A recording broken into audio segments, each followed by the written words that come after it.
Bonjour à tous, de la révolte à l'insurrection, de l'insurrection à la révolution. C'est parti.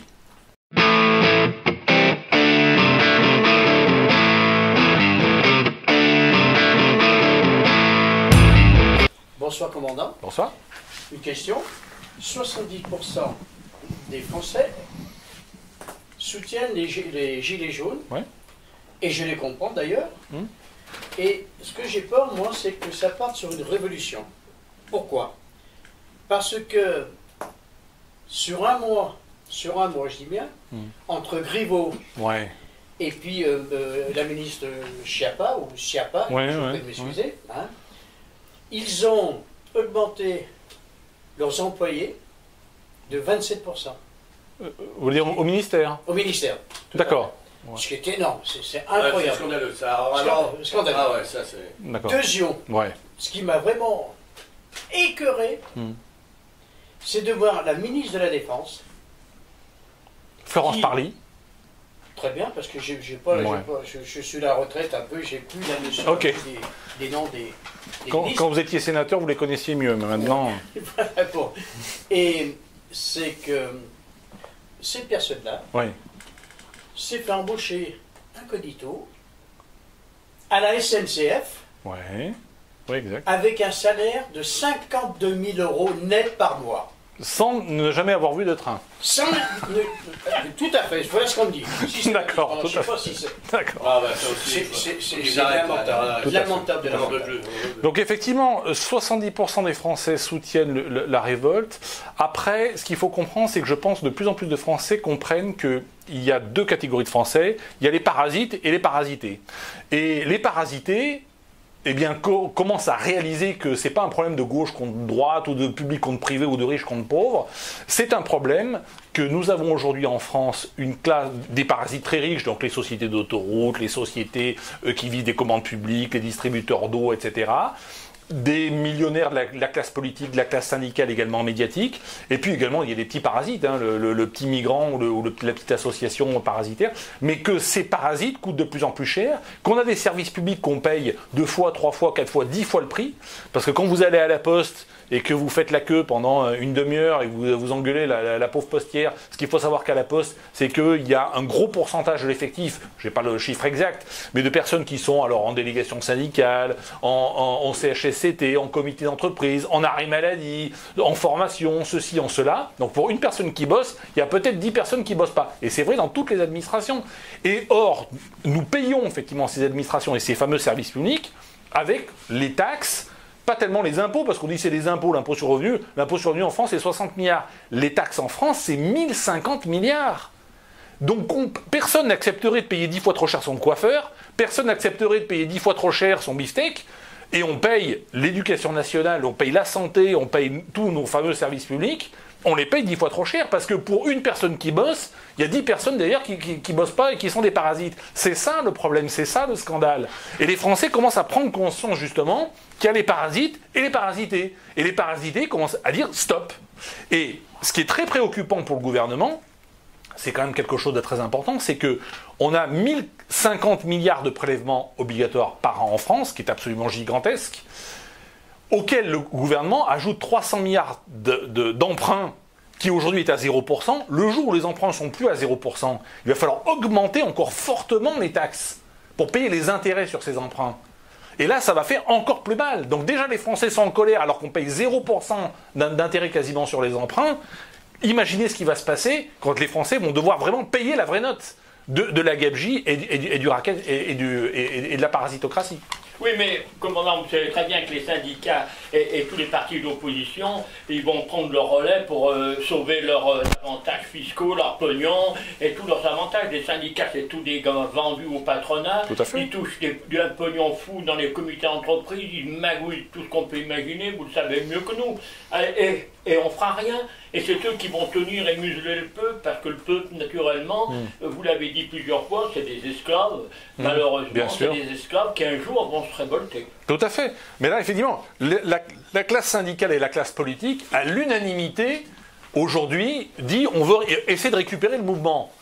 Mais pour pouvoir l'arrêter, Si les syndicats se mettent à récupérer le mouvement, c'est pour pouvoir l'arrêter, comme ils l'ont fait pour la SNCF, comme ils l'ont fait, c'est leur but. C'est sauver leur pognon. C'est sauver, parce que ce sont des parasites, ils font partie du système parasitaire. Il faut savoir que quand vous avez dans une élection présidentielle 9 candidats, et que les 9 candidats, 9 sur 9, sont des parasites de gauche, des parasites de droite, des parasites qui veulent sortir de l'Europe, des parasites qui veulent rester dans l'Europe, des parasites qui veulent plus d'argent pour l'armée, ou des parasites qui veulent plus d'argent pour le social, mais c'est tous des parasites. Et tout ce qu'ils nous disent aujourd'hui les politiques, y compris le président de la République, mais tout, même dans l'opposition, même Tata Marine, même Jean-Luc le millionnaire, de Tata Marine à Jean-Luc le millionnaire, qu'est-ce qu'ils disent? Oh bah il faut redistribuer, on va vous donner 400 € par-ci, 300 € par-là. Personne ne dit qu'il faut réduire cette répression législative, de réduire cette criminalité fiscale, car c'est une criminalité, c'est du racket, c'est du vol. Et alors, quel sera le déclencheur de la révolution alors? Parce qu'il faut la révolution maintenant. Alors, le déclencheur de la révolution, il va aller, je pense,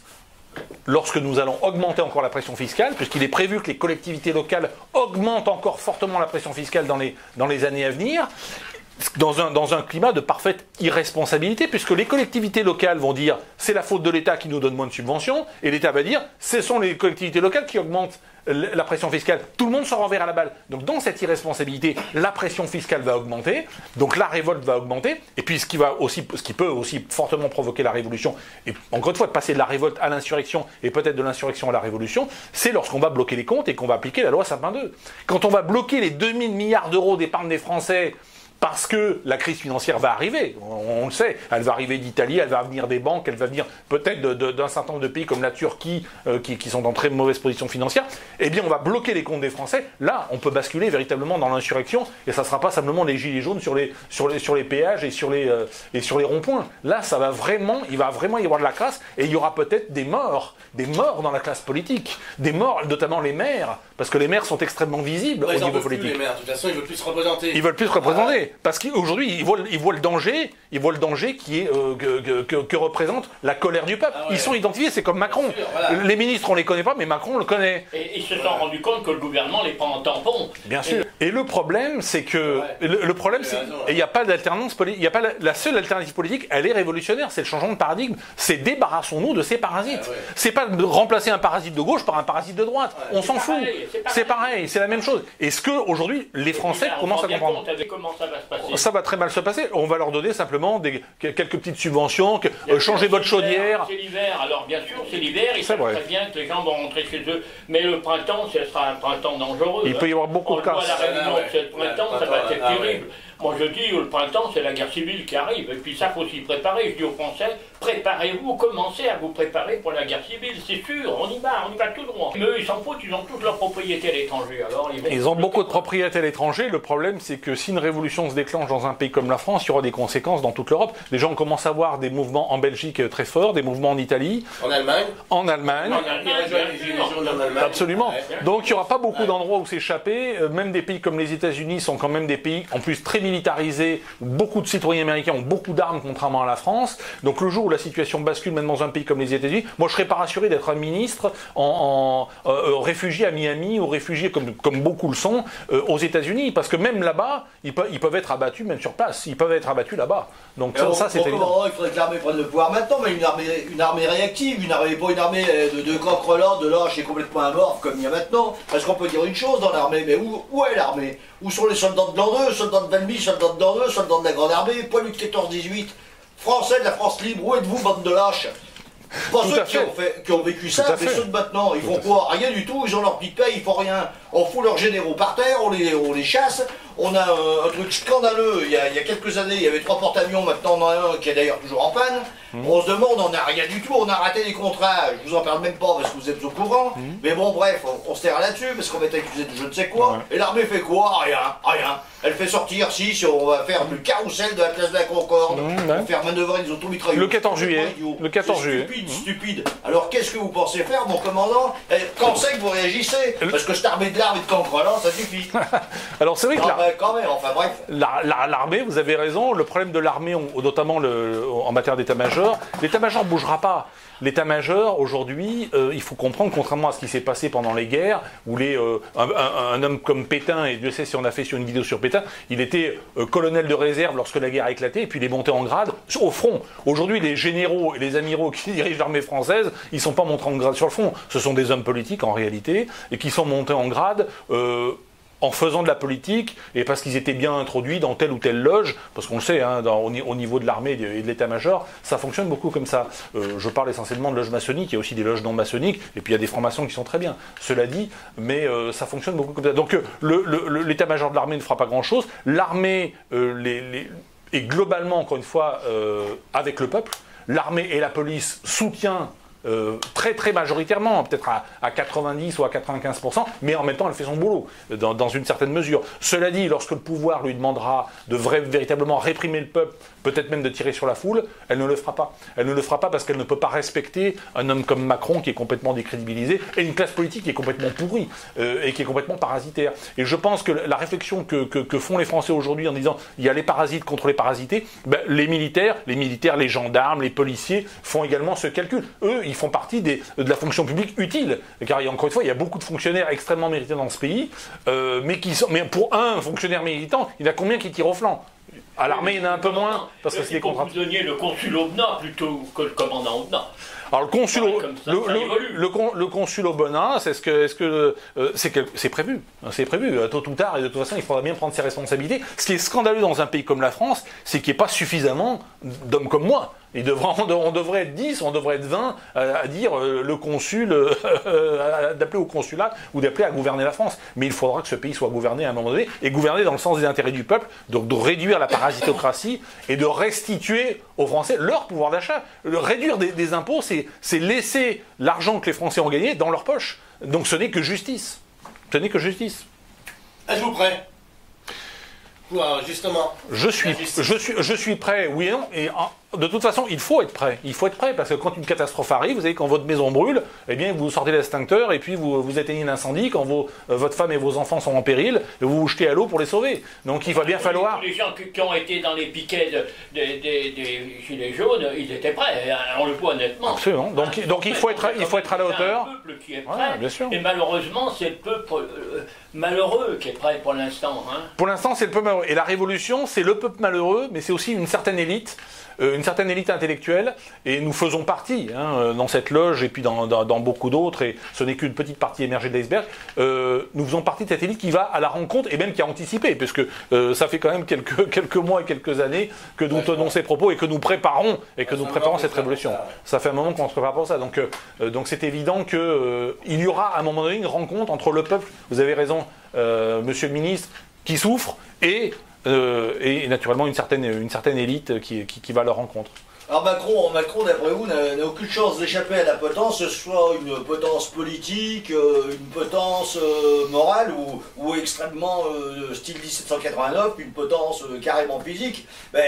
Il aurait eu éventuellement le choix qu'avait Louis XVI de nommer un équerre, qui n'aura rien foutu d'ailleurs. Je parle actuellement avec Macron. Alors donc il n'a aucune chance d'échapper à Aujourd'hui, il n'a aucune chance d'échapper à la potence. Sa seule chance, ce serait de nommer un Premier ministre qui affronte la parasitocratie, un Premier ministre comme le commandant Aubenas ou d'autres. Mais bon, moi je suis candidat parce qu'il faut qu'il y ait des candidats à cette fonction-là. C'est une possibilité, mais si cette possibilité n'est pas prise en compte par le président de la République, eh bien on va vers une révolution, c'est-à-dire vers un basculement du régime et peut-être une exécution d'un grand nombre d'hommes politiques, à commencer par le président de la République. J'espère qu'il y aura quand même un jugement du peuple de tous ces anciens hommes politiques qui ont ruiné la France, qui ont piqué le pognon, qui ont laissé le pays dans un état épouvantable. Parce que Macron, peut-être que c'est pas un bon président, c'est le président des riches, comme on dit, et c'est vrai, en plus c'est vrai, mais ceux qui sont passés avant lui, ils ont fait exactement la même chose, et encore peut-être même pire pour certains. Alors le jugement, c'est un jugement du peuple. C'est un tribunal du peuple. C'est le tribunal du peuple. C'est le président. C'est plus le président des parasites que le président des riches, parce que riche, ça veut tout dire, ça veut rien dire. C'est le président des parasites, comme ses prédécesseurs. Vous avez tout à fait raison. Mais qui dit jugement dit aussi justice. Et ça veut dire que, encore une fois, moi j'ai toujours dit que les anciens hommes politiques, et vous en faites partie, ou les anciens militaires, et d'autres en font partie en général, qui reconnaissent qu'il faut combattre la parasitocratie et qui font amende honorable, eh bien, ils sont les bienvenus. Par contre, ceux qui persévéreront dans le crime, car c'est un crime, ceux-là devront être jugés par le tribunal du peuple et pendus, naturellement. Oui, donc, vous avez raison. Oui. Commandant, moi je pense Oui. qu'il faut guillotiner Oui. les parasites. Oui. Guillotiner, bien entendu, politiquement. Politiquement. Alors, c'est simple. Oui. De faire passer ça, il faut déjà être à un niveau. Mhm. Alors, c'est simple, c'est contrôle fiscal depuis 30 ans. Oui, tout à fait. Ça vous fait rire, mais c'est comme ça. Ouais. Hein. Député, sénateur, Oula. ministre, Très bon. président de région. Ouais. Et on fait les comptes. Ouais, Et si ça absolument. ne va pas, on se prend. On Absolument. prend et 500 000 euros. Mais nous avons, il faut savoir que, Et il n'y aura plus de dette en France. il faut savoir que dans un pays comme les États-Unis, il y a 200 000 élus. En France, il y a 600 000 élus. Tout à fait. 600 000 élus. Alors, les élus syndicaux, les élus, etc. Mais c'est juste hallucinant. Donc, les élus, mais aussi toute la parasitocratie des associations subventionnées, des copains, les marchés publics, les privatisations tordues, Ils ne sont pas tous pourris. Parmi nous, là, il y a 7 ministres et de gens qui ont été des plus hautes fonctions. Et je peux vous garantir que ce soit bien notre ami là qui est en fond de la salle, c'est pas des gens qui ont piqué les ronds. Absolument. Hein, ce sont des gens qui ont défendu la nation, qui ont défendu naturellement. C'est pour ça que un nombre la de justice, petits restreints. c'est ça la justice. Regardez, C'est ça la justice. à côté de la dame là-bas, Oui. eh bien, on ne peut pas dire que ce ministre-là, il a été pourri. C'est vrai, Bon. c'est vrai. C'est vrai, Non, mais juste. il a été intègre. Il y a des députés intègres, des maires intègres et des ministres intègres. Mais la justice, c'est ça, c'est séparer le bon grain de l'ivraie. Moi, ce qui me surprend, Oui. et puis si vous prenez le pouvoir un jour, et je le souhaite, Oui. je le souhaite bien entendu, Pour redresser la C'est- France. un député aux États-Unis, il n'y en a pas beaucoup, Oui. c'est 18 000 $ par an. Oui. C'est tout. Ici, c'est 5 300 euros. Et les députés Plus européens. 15 000 euros de Et les députés européens. C'est bon, les députés Faut y européens. arrêter, ça. Tout à Ah fait. bah alors, c'est un scandale. Il y a les politiques, mais il y a aussi toutes les rentes syndicales, c'est ce qu'on voit pas. Les rentes syndicales, c'est absolument gigantesque. C'est gigantesque. Ce que donnent les entreprises aux rentes syndicales, C'est incroyable. c'est absolument incroyable, ce sont des La milliards. France serait vite redressée si on enlevait ça. Hein. Donc, bien sûr, la France rêvait trop de Quand on pense bien. Malgré tout, moi pour tuer les parasites, Ouais.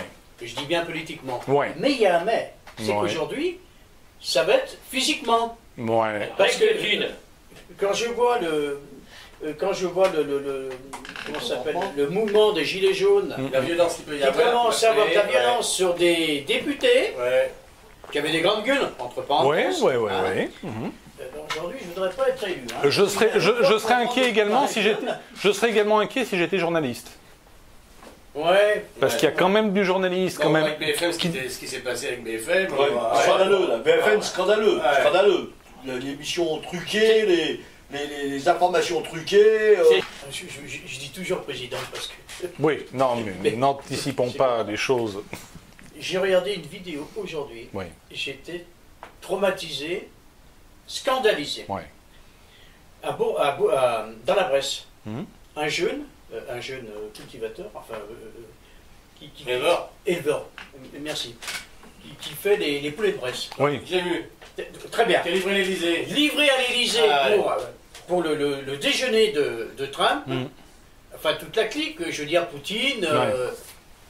700 € par mois le gars. oh là là, Il pleurait le gars. Il tout à fait. Un travail correct, Et Du label. hyper Du hygiène. du label. et c'est qu'un Tout ce qu'il faut. exemple Ouais. parmi des milliers et des milliers. Oui, tout à fait. Aujourd'hui, c'est qu'un exemple.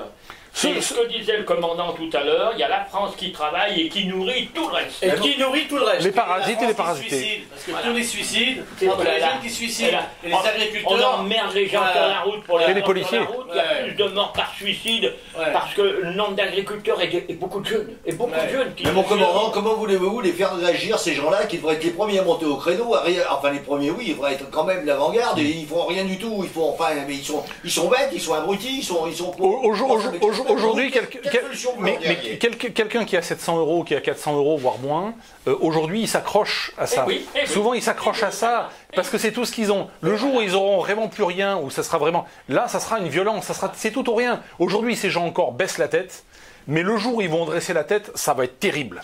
Ça va être terrible. Violents, très violents. Ils seront violents. Et vous verrez à ce moment-là que la guillotine, elle va servir.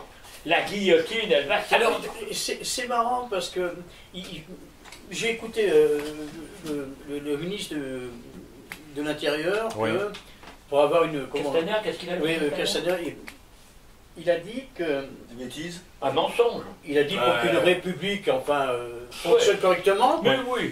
pour le bien de tout le monde et la liberté de tout le monde, Voilà. il faisait allusion aux gilets jaunes. Hein. Moi, je me posais la question. Dans les banlieues, il y va, l'autre, là. Non. Est-ce qu'il respecte... S'il ira, mais combien de gardes du la corps République et tout? Non, mais Attends, quand on a un On n'a président... jamais vu un canon à eau dans les banlieues. Alors qu'ils ont bombardé tous nos retraités, les infirmières, si. Ouais. Pour les infirmières, canon à eau. Pour les retraités, canon à eau. Mais dans les banlieues, pas de canon à eau. Les infirmières, Les subventions, on les rince, on ferme les yeux. D'ailleurs, les banlieues n'ont pas bougé. Hein. Et les banlieues ne bougent pas. Elles n'ont pas savent bougé. très bien qu'elles sont sous Elles savent bien perfusion. pourquoi elles ne bougent pas. Bien sûr. Elles veulent garder leur assistanat. Voilà, bien sûr.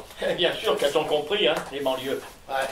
Très bien, donc conclusion, la révolution est peut-être en marche. De toute façon, tôt ou tard, elle est en marche. Merci, c'est obligé.